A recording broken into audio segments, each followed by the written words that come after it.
Greetings, friends. My name is Gabriel, and this is Stories of Cat Catastrophes, the video series where I scour the internet and my own personal experiences to bring you tales of feline folly and illustrate them for your listening and viewing pleasure. All of this is to promote my upcoming kids' picture book, Sometimes Kitties. It was written to delight young readers and never get old. If you're interested in the print edition of this book, please join my mailing list below, and you'll be notified as soon as the Kickstarter launches. You'll also get free comics and stuff every month. Our first story is from Jill. Jill writes, "My first ever kitty used to drop the back half of dead frogs in my nighttime water glass."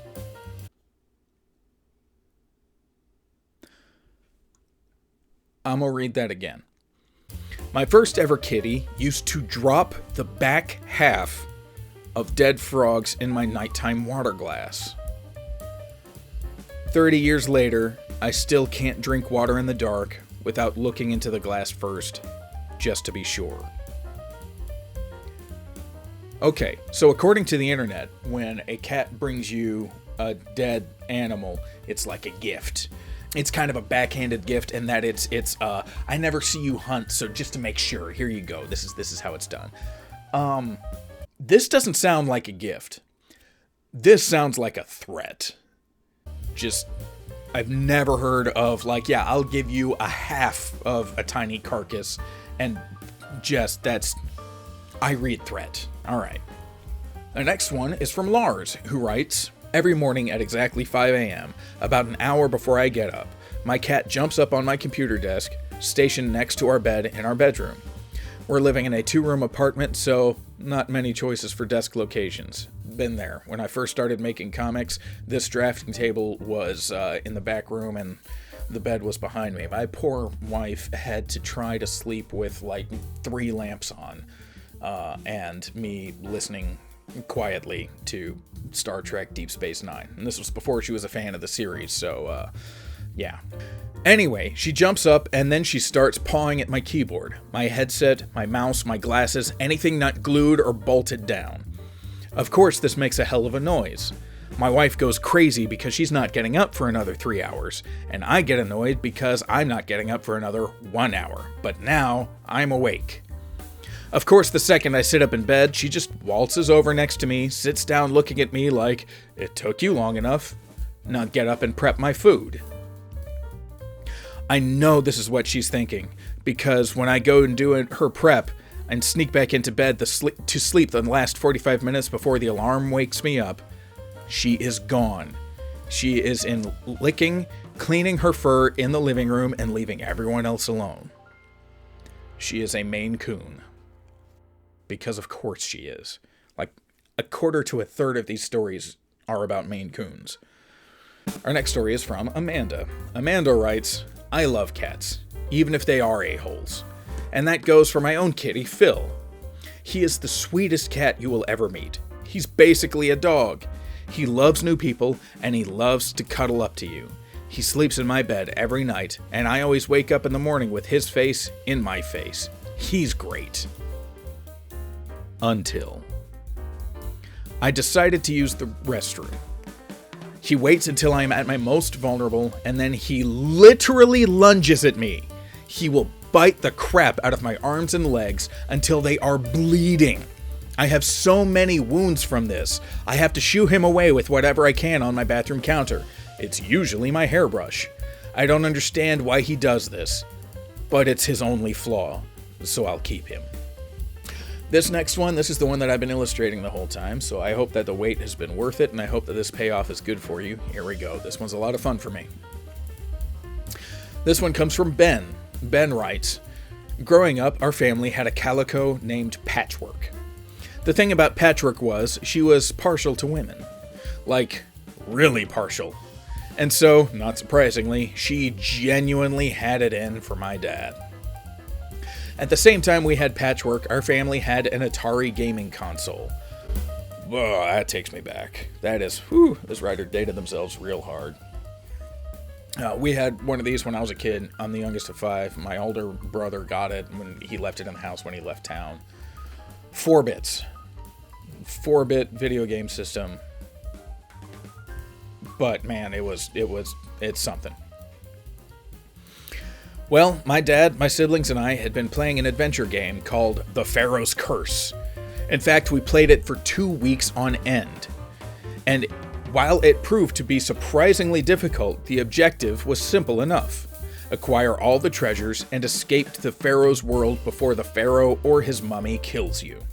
Now, I am a bit embarrassed admitting how much time we all spent trying to defeat the curse, as it was soon known in our house. But induced compulsion is often the hallmark of a good video game. There comes a Captain Ahab moment, if you will, where defeating that game becomes your sole and singular purpose. It's an enchantment, a soul-gripping determination, an all-consuming madness, and it is to the exclusion of all else in life. Indeed, there comes a point where nothing else matters. And this is what you've shipped for, men, to chase the white whale on both sides of land, over all sides of the earth, till he spouts black blood and his fins roll out. Well, my dad, being the adult, had the advantage over us kids, what with his better motor skills and all, and so on an otherwise unassuming Saturday afternoon, after many consecutive hours of gameplay, the improbable finally happened. He had gathered all the required treasures. He had somehow, in some way, averted both the mummy and the pharaoh. I never saw a man play like that before, and I never seen a man play like that since. He had lives to spare. All that was left now was the formality of taking his character to the exit of the Pharaoh's world.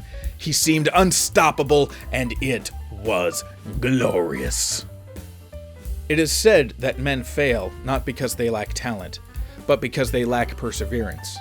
And so go the unremarkable lives of most of us. The vicissitudes? Did you mean facilitudes? Is L near S? It is not. The vicissitudes. I have a degree in English. I can't read. And so go the unremarkable lives of most among us. The vicissitudes, the mundane responsibilities, that ever-present millstone of daily burden. It wears down the ambition and replaces the passions of youth with the aspirations of middle-aged mediocrity. And yet, improbably, here was a man who had unbound himself from the shackles of the mundane. He had persevered. He had thwarted adversity. He had fought the good fight. And yet, improbably, here was a man who had unbound himself from the shackles of the mundane. He had persevered. He had thwarted adversity. He had fought the good fight. At long last, he was about to revel in the spoils of his triumph. Victory was the reward for perseverance. And now, after all this time, victory was nothing if not inevitable. This was Charles Lindbergh lining up for his historic landing at the Paris airfield. This was Bobby Thompson rounding the third base after the pennant-winning home run. And it was Daniel LaRusso having just subdued his opponent with a crane kick so perfect, even Miyagi himself could scarcely have defended it. Awaiting the referee's inevitable pronouncement of the sweetest of all sweet utterances, winner! And then, suddenly, without warning, that joyous daybreak of near victory turned into the darkest of night. See, you may have noticed something about this gaming console, an unfortunate feature of its design. The reset button was placed just so that a cat, casually walking over the console, could accidentally step on it. The moment it happened seemed to unfold in slow motion, and so far as memory is dependable, I think I heard someone crying out, "No!" in a low pitch that could only result from the dilation of time. On a day that was so improbable, the impossible happened. That ineluctable triumph of victory cruelly snatched by the paws of defeat. I don't know if my dad ever played another video game after that.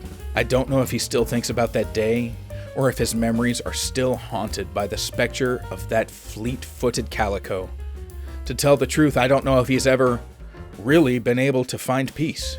I mean, a man never truly recovers from something like that, does he? To this day, I swear, that cat knew exactly what she was doing. And that's it for today's video of Stories of Cat Catastrophes. If you enjoyed this video, please stick around my channel. There's a next one coming right up.